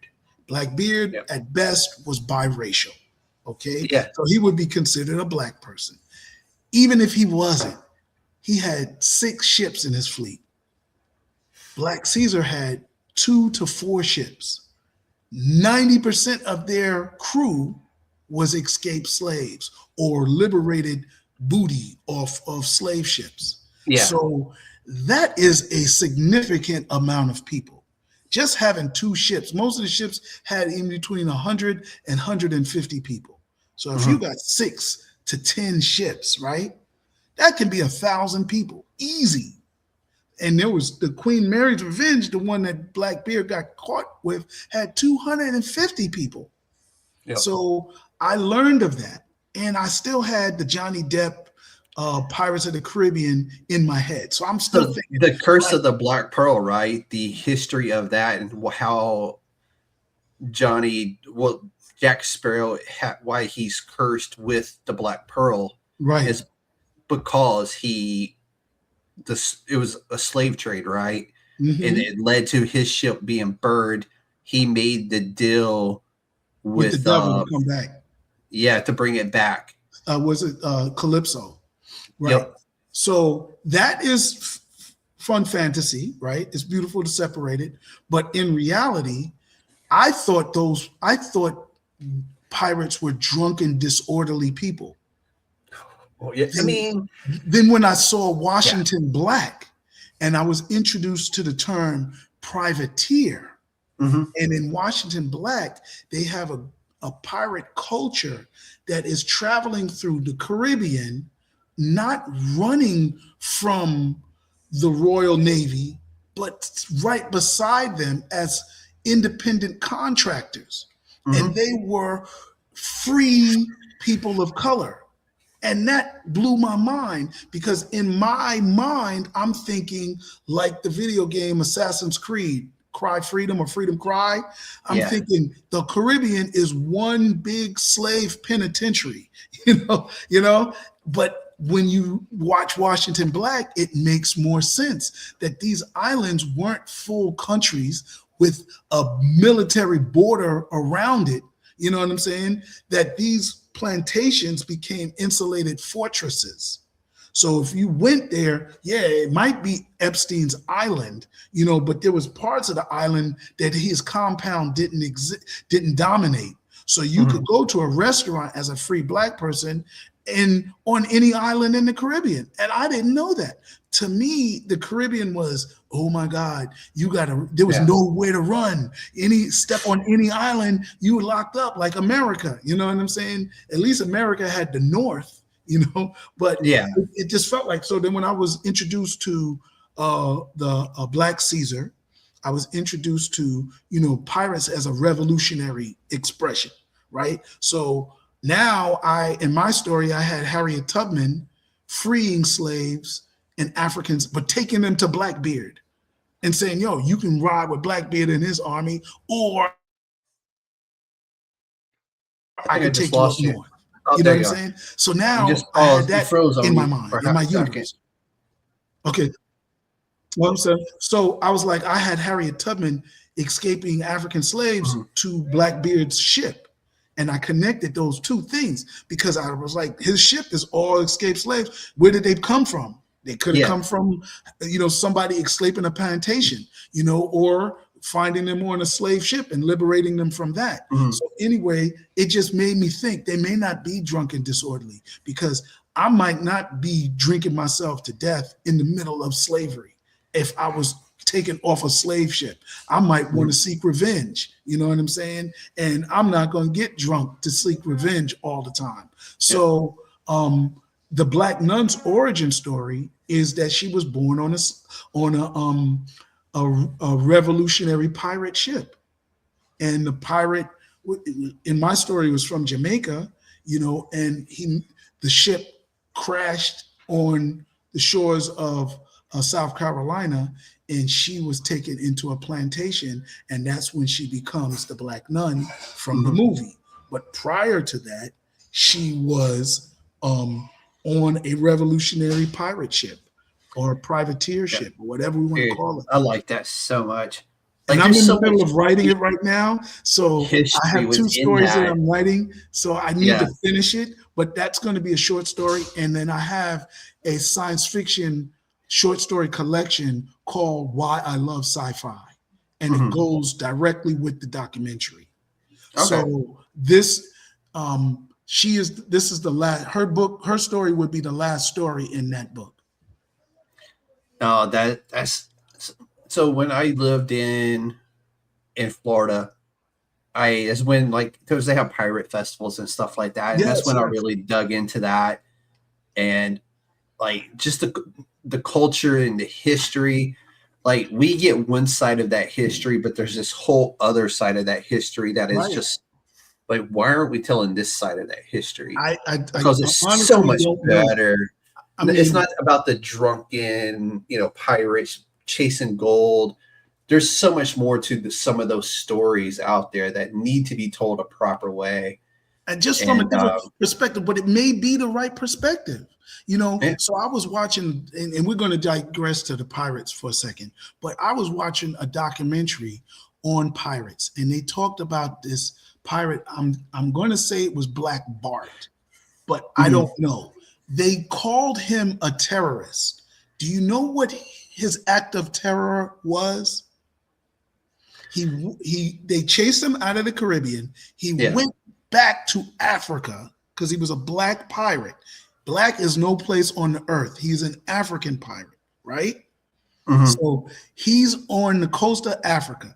he encounters 2 slave ships. Mind you, it might be legal in the Caribbean, but we know where they're getting them from is not legal, right? Yeah. Even if it's legal, it's human trafficking at best.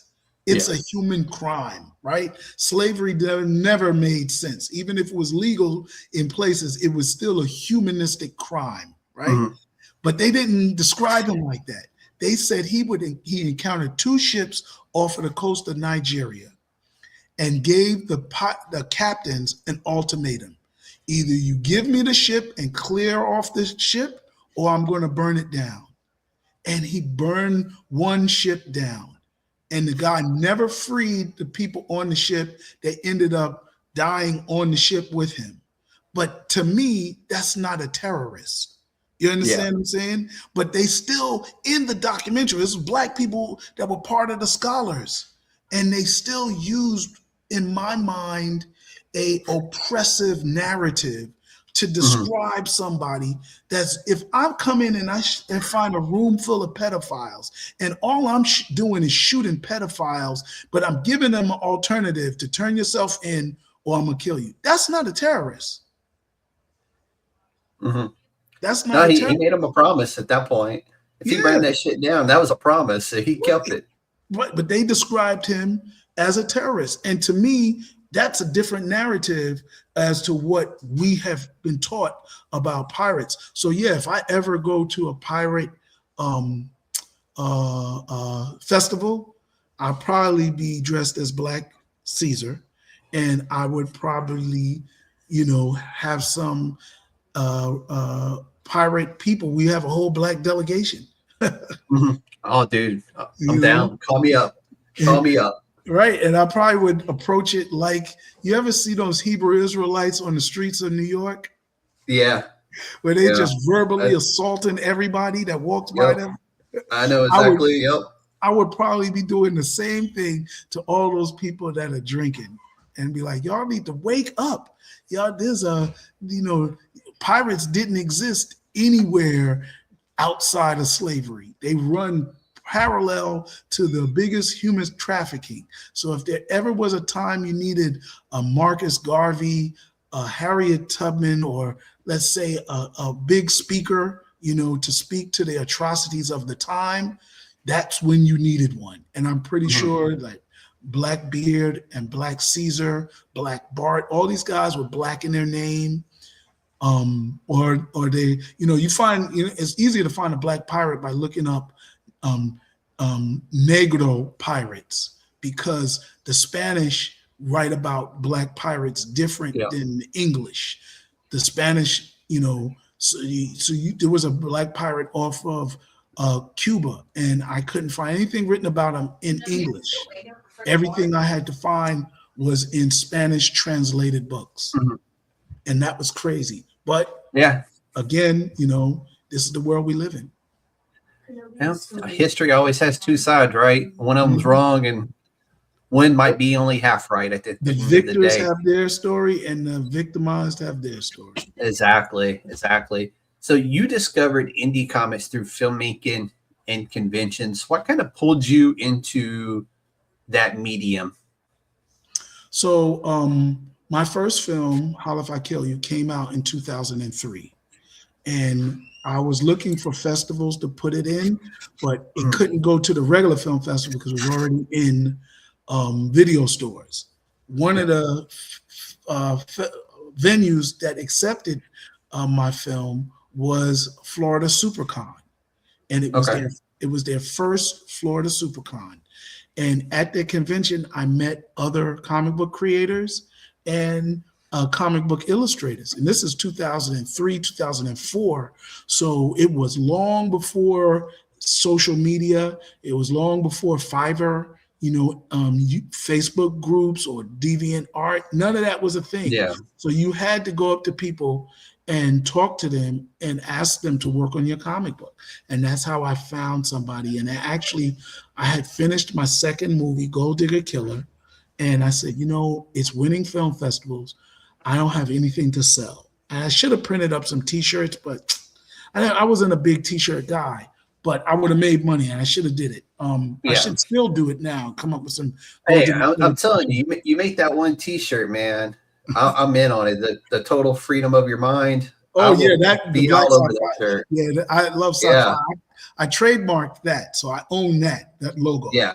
So, but that one's a must. You got to do that one. Yes, it's on.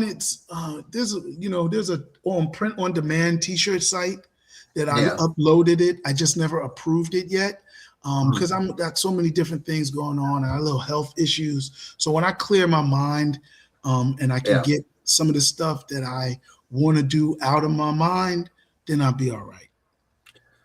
I got you. So yeah, I think I answered the question. Did I answer the question? No, you're good. Yeah. Okay. No, you did. So what advantages do you think indie comics have over Hollywood when it comes to original sci-fi storytelling?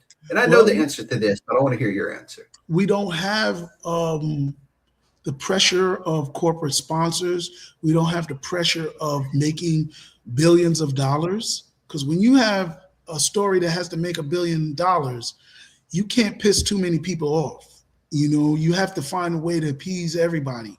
And when you're indie, if you make $100,000, you losing your mind. If you make $10,000, you lose your mind. But so your bar to please, you can focus on just one community and satisfy that community and make your money back. Whereas when you're doing $1 billion, you got to find a way to not piss anybody off and draw them all into your project.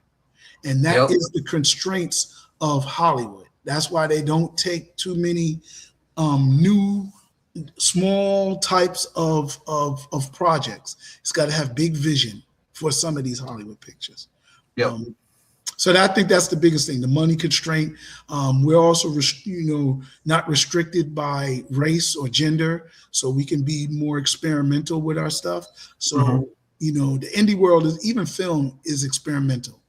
Indie stuff, they'll give $50,000, $200,000 to make, a movie that's focused on being a midget or whatever, and be like, let's see if that community, they'll throw that, the black people with one hand, you know what I'm saying? Let's see the handicapped community, So, but it's a venture capital community. And for independent people, it's really cool. So what has the process been like working with publishers to get your comic books into comic shops nationally? I mean, there's not any big deal. I mean, they'll give you a consignment deal or they'll, and many times it's to your labor to call them and say, did the book sell? You know what I'm saying? Yeah. Is it still there? So I abandoned going to stores as an indie person. I more so would send my stuff through one of these new distributors and have them deal with the store. My local stores, I don't mind because I know the owners and I can go there and I can see the stock. But outside of my direct distribution, I would go through a distributor because calling somebody before I did comics, I distributed the soundtrack to Gold Digger Killer. It was a poetry CD. I had a comedy album and I had it selling in stores, but stores didn't take more than 10. The CD was selling for like $10. They gave me 5. I kept 5. So in 10 CDs, it was $50. Many of these stores weren't even staying open more than 2 or 3 years. You know, so it was hard getting your money. So I am for national and international distribution, I go through distributors. Yeah. Because for local, I can get my stuff in my local store. I can get it in my local smoke shop. You know what I'm saying? But that's because I know the owners. But in terms of nationwide, I wouldn't try it. I don't have that big enough volume that people are buying 100 books of mine. And not, I just collected from a store. He ordered the book in February. And he said, oh, yeah, I owe you $50. Yeah. And then it was a one out. It wasn't like, oh, we sold out. I need more. It was just a $50. So, and I'm happy with it because it was in stores. I had 10 books in the store. It sold out. So I'm And happy. it's one of those things where it's kind of cool just to see your book in a store, period. Yeah. So And they now took that chance to do it. having a book with Red 5, I know what it's like having a book on shelves, Mhm. and I can do signings at my local stores, even stores in cities that I travel to. But trying to get to stores to promote your book in places that you'll never go or you aren't able to go is very hard.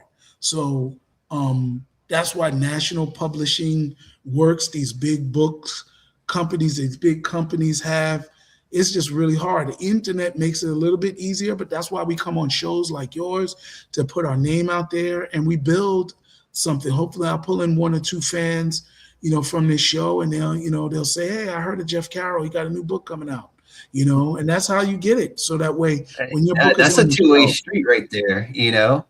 Like, I rely on the people coming on my show to do the same thing. Right. Because Right. it's like we were talking before we went live, is I am trying to put indie comics on another level. In order to put that on another level, I have to bring in the fans of the creators that I'm bringing on the show. And it's how do I make them stay once that's over? Like, once this show is over, the clips have been posted, the social media portion is done.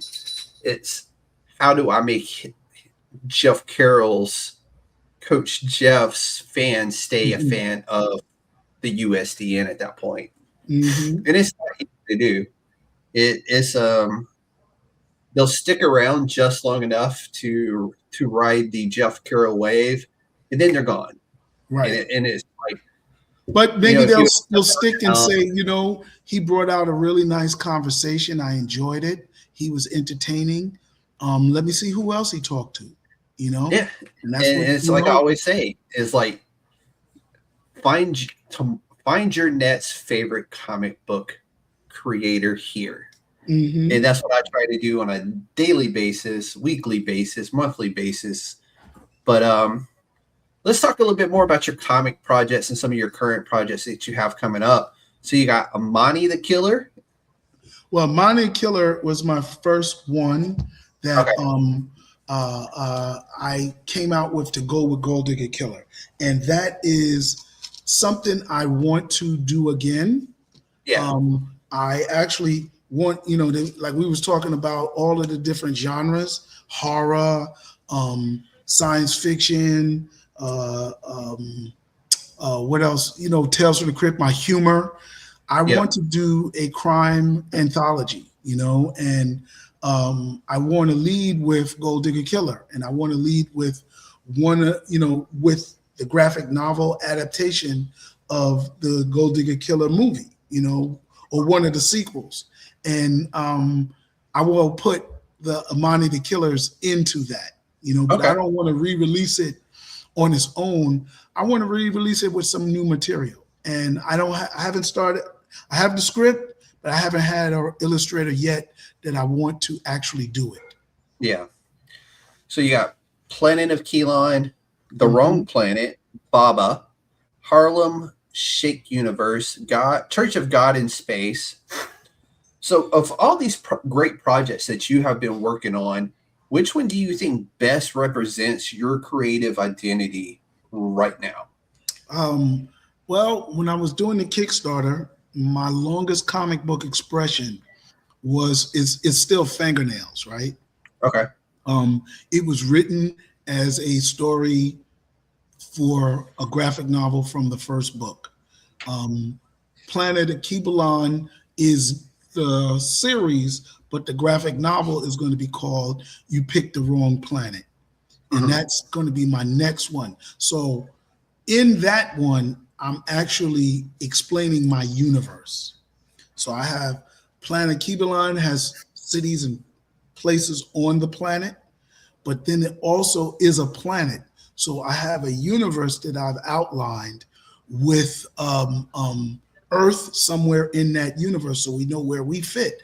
And I have a detailed description of all of those planets and places. I have animals in there. I have different groups of humans, in there. And I'm going to describe all of that. So when they get you pick the wrong planet, it's going to feature the Planet Kibalon 4-book series, but it's going to be bigger than that because it's going to also explain my planet. So it's almost going to be like a role-playing guide encyclopedia. Okay, that's really cool. I like that. And so I came up with my own, you remember, I don't know if you remember, if you're old enough to remember cereal box prizes. Oh, yeah, yeah. So some of the cereal boxes, they would have a board game in it. They would have, things. So I have been doing gaming connected to my Kickstarters since the Fingernails first Kickstarter. I did a game where it was Uno meets Candyland, So and that was tied into the Fingernail story.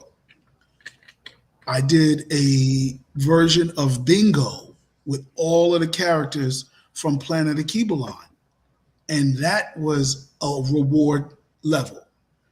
Yeah. Now I wanted to do it like the board game Risk, but I found another way to do a 3-player battleship. Ooh. So how really you have cool. So you have battleship, right? Yeah. So now I have 3 armies and 3 people can play at the same time. And that is my reward because in you pick the wrong planet or Planet Kibalon, you have a evil group of space marines. Mm-hmm. You have a good group of technological people. And then you have an army of organic people like Avatar, the James Cameron avatars. Because in my space world, I have a character called the Space Scarabs. And they're called different things by different people in the universe. But in English, we would call them Space Scarabs. Okay. So you remember Gamera? The flying turtle, like Godzilla. Oh, okay, yeah. So Gamera was a space traveling animal. So what I did in my universe was to create an organic army. I didn't want to have technology be the dominant thing in my universe. So I have a group of Warhammer Space Marines.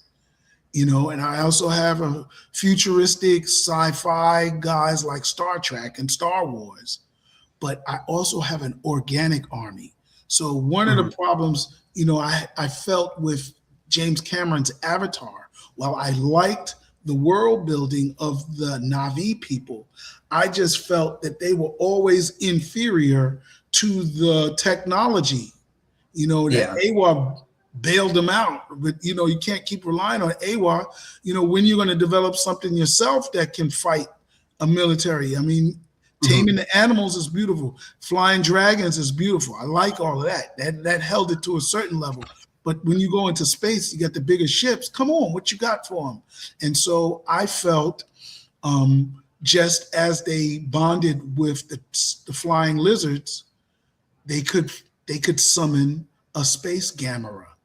And mine are crabs, and they can travel inside the crabs. Like if you remember the Ahsoka series on Disney, of course, she caught up with Admiral Thrawn by flying inside the space whales. Mm-hmm. I wanted mine to have a. Do you did the comic book interpretation of Ahsoka? I didn't. I think I did. Did Rodney Barnes write that one? Rodney Barnes. Yes, so I did. Did he have the space whales in there? He did. Okay, so I read it, but I'm more familiar because I just watched the series to get ready for Gruko. Or now I watched Ahsoka over because I love Darth Maul series so much. I was like, I need some more answers, you know? Yeah. But in my story, they have the space scarabs that can take down a battle cruiser. And it is a legitimate class by class space battle. So you know how you have a battleship, they have the battleship, they have the aircraft carrier. Well, every army in my space battle has the same class level. It's just that in my natural army, they have space scarabs, then they have dragons, then they have another one that's smaller. So it's different levels, but they're in the same class. And so when you set your board game up, yeah, you can, you know, it's all three different armies fighting at the same time. Oh, that's really cool. So do you think there are any projects that you think would work better as comics versus film? Yeah, I mean, I do multi-level stories. So my stories are in books, they're in film, they're in comic books. The way I look at it, a story can be in all of them, right? It's just very hard to write a martial arts kung fu movie type story because the physical action is very boring to read unless they're talking while they're fighting, you know? So that's what makes superhero stories very hard to write in books. Even horror. And you can't really do humor in anything but comic books and movies because humor gets lost in how the person reads, unless you're writing a joke book. You know what I'm saying? So some things don't translate, but other things do. You know, like when I wrote my Gold Digger Killer, it was a horror blaxploitation. When it wrote into a book, it became street lit urban drama. So sometimes the genre or the category switches along with the medium. But I would say humor is one of those things that exists best in film and comics. Horror works best in film, but depending on the horror. If it's a psychological horror, then it can work in a book. But otherwise, you know, Friday the 13th and Texas Chainsaw Massacre ain't going to be the same story in books. They've both been translated to comic books. So. Yeah, and both of them didn't succeed. You know, when I first tried to write horror, those are the first things I looked for. I was like, where's their Texas Chainsaw Massacre, Freddy or whatever? And it just never stuck because the people that were publishing it did not allow the writer to create an interesting world for it to be more than just what you saw in the movie. Yeah. And, you know, it's like if you read Carrie or you read The Shining, they're a different type of story than the one you see in the movie because you have to adapt it differently to books than you do in movies. So because you lose a lot in translation when you do that as well. You lose, but then you also gain. Yeah. In books, you don't have no such thing as pacing and mood. That's set differently, and you're really depending on the person's understanding of the words, you know? Yeah. But in a film, you got pacing. You can set your own pacing. People read a book. Some people read it all at once. Some people read a chapter a day. It's very hard to get pacing when somebody's reading a chapter a day. No, I 100% get that because I'm the same way. I don't read slow, but I don't get a lot of time to read either.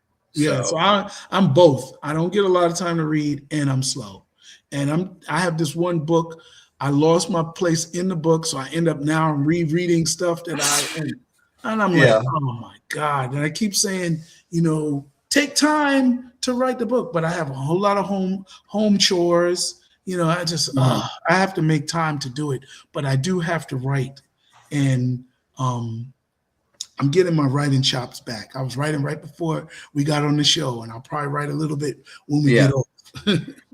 Well, we're getting ready to bring it home now. Oh yeah. Not to rush you or anything. No. We've been going almost 2 hours, so it's time to start bringing it home. Okay. And I forgot to ask you, how long is your show? Normally I try to do about an hour, but you know what? If the conversation is flowing, I just let it flow the way it's meant to be, and I'm getting to have a conversation that I typically would not get to have. So I've been just letting it rock out. So I appreciate it. Do you go to any comic cons? I do try. I'm trying to move over to the hosting side, or the table inside of things right now, or possibly like last year I got to bring the USDN to a Comic-Con and do a live episode of the USDN, which was really fun to do. You know, I would like to be able to expand that more to either hosting tables or being a part of a table, discussing independent comics or something like that. I might know a little something about that at this point. So, but yeah, I do try to go to as many as I can. It's just, I'm really wanting to expand more so into, like I said, the hosting side of tables, or being a member of the table. Well, I'll tell you, I asked that because in June, I'm slated to be at Heroes in Charlotte. Okay. So I don't know how far that is from you, but just Charlotte, down the road. If you come through, I'll be able to meet you. I'll keep that in mind for real. But we got a couple more questions, and we're going to bring this home. Shoot them, and I'll try to get through as fast as I can. And these are probably some of the bigger ones and the more important ones as we start to close this out. What does the future of Black speculative storytelling look like over the next 10 years to you? I think when you kick through the door, the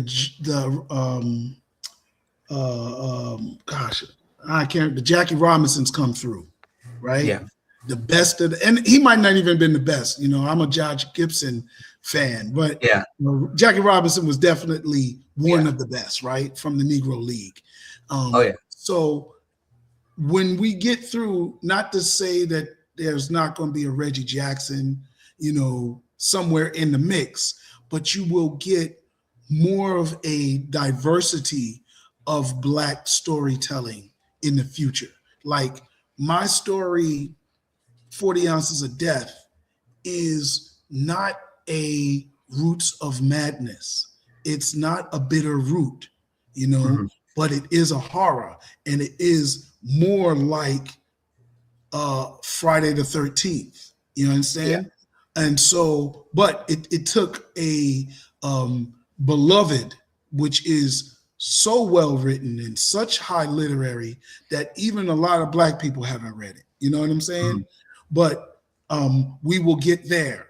Our first space story may be some high level, something like The Martian. But after we have a few of them, we'll get down to B-movie level stuff like Star Wars. You know what I'm saying? But the Jackie Robinsons break the door down because they've got to be better than the established white writers. You know what I'm saying? You know, the guys that I met, John Ringo and the other one, I can't remember his name, that wrote the Monster series with Tor and all of that.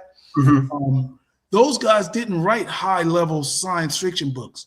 Tor and Baen books, they weren't writing Hugo-winning deep books. They were writing very fundamental books.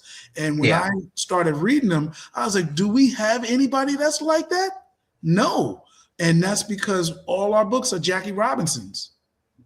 You know, so to me, we're going to have those Jackie Robinsons, the Stephanie Williams come through, but then we're going to soften it up and they'll get more expressions. It's not that they're not top quality writers, but we're going to get a Black Stephen King who can write about rats in the basement, monster cars terrorizing a restaurant. You understand? Stupid stuff like Carrie, a little girl being bullied who can cause rocks to fly out of the sky. You know, stuff that doesn't even make sense. A car that gets possessed. You understand? But we don't have Yeah. black stories like that. Our black stories have to make every bit of sense. You understand? Soon, I'm telling you. Yeah, soon. And that's when you get there, then you get to the Jeff Carroll level. and then you're going to be, if you look at any of my movies, there's definitely over the top, silly, and fun. Yeah. 40 Ounces of Death. I got the story in Mississippi Zombies, and it's in my Nightmare Streets book. Mm-hmm. But that's about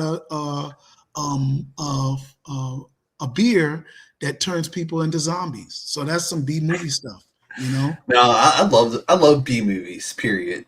Yes. And, my film collaborators are the Polonia brothers, and they did House Shark, and they did Cocaine Shark. You know what I'm saying? Yeah. And we don't have too many black people doing even movies like that. Everybody black is trying to be the best Exorcist, Amityville horror. They're not having fun with it, So that'll be that's the future.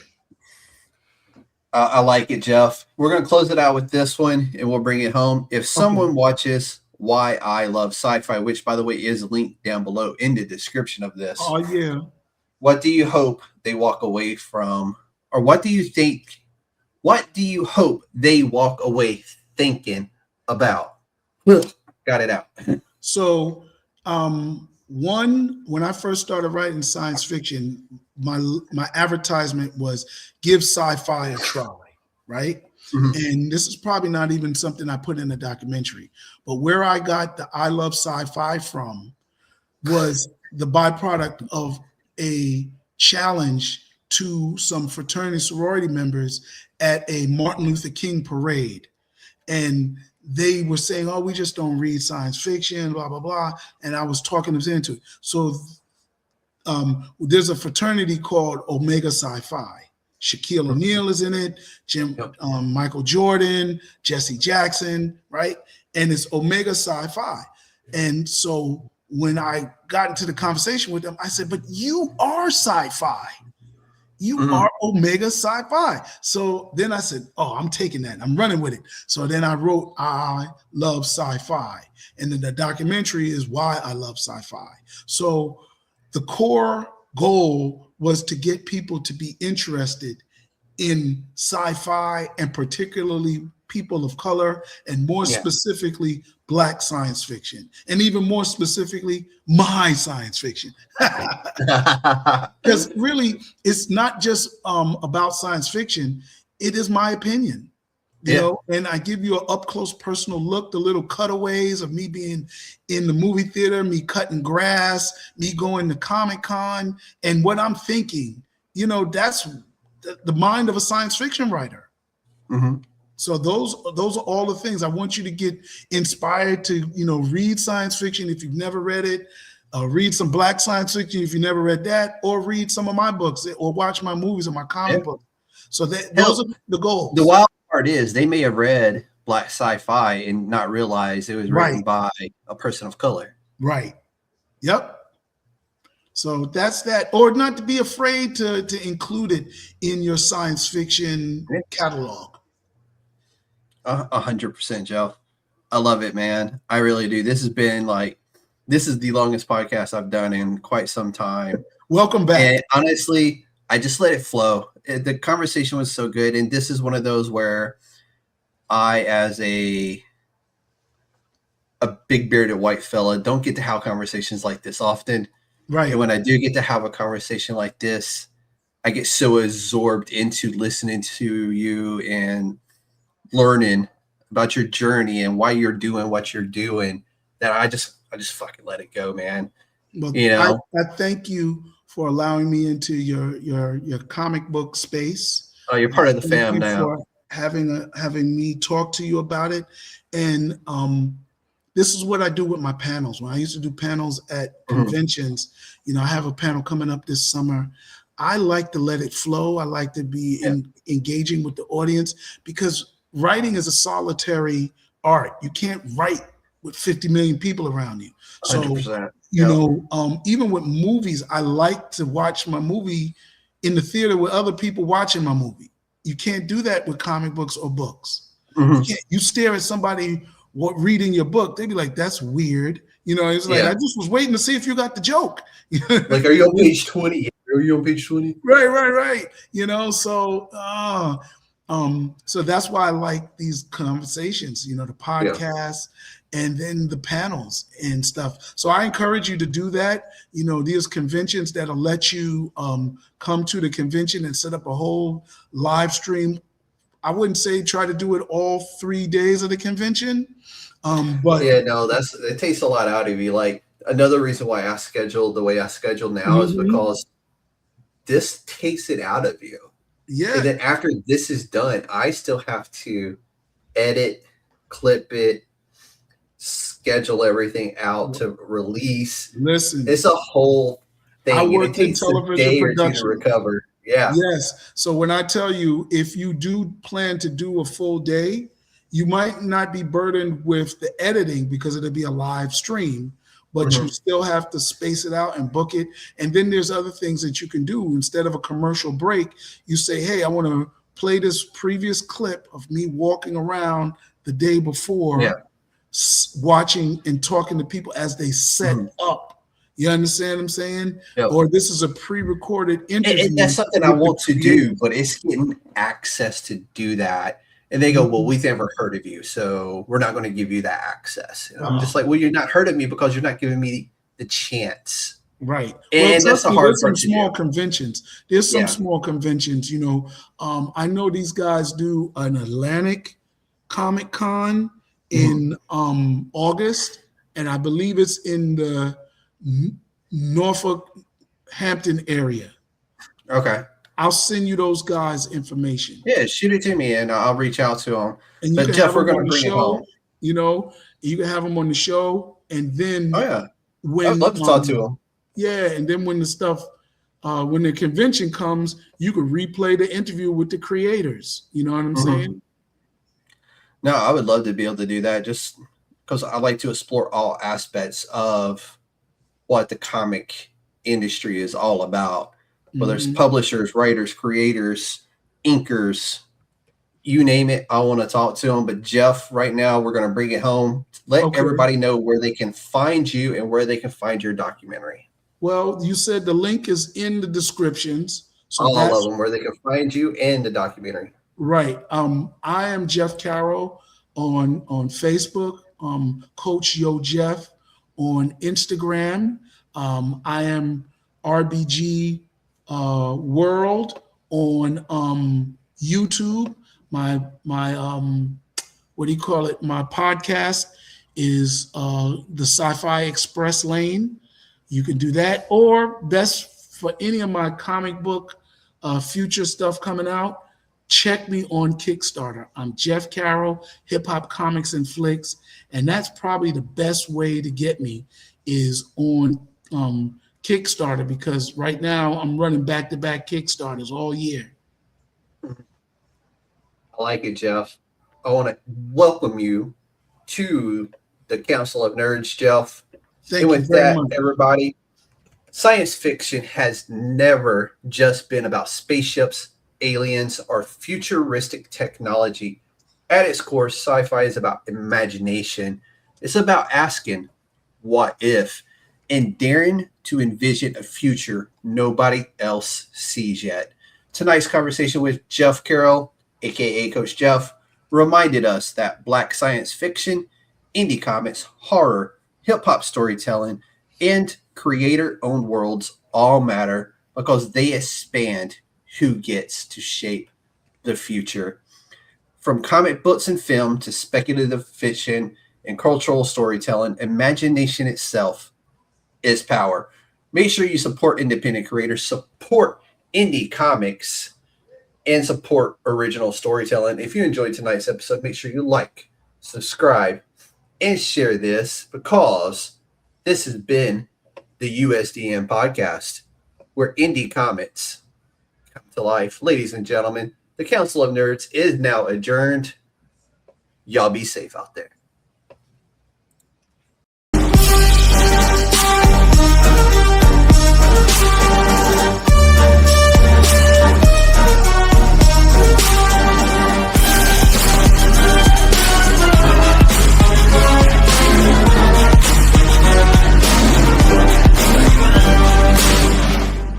It's a trap.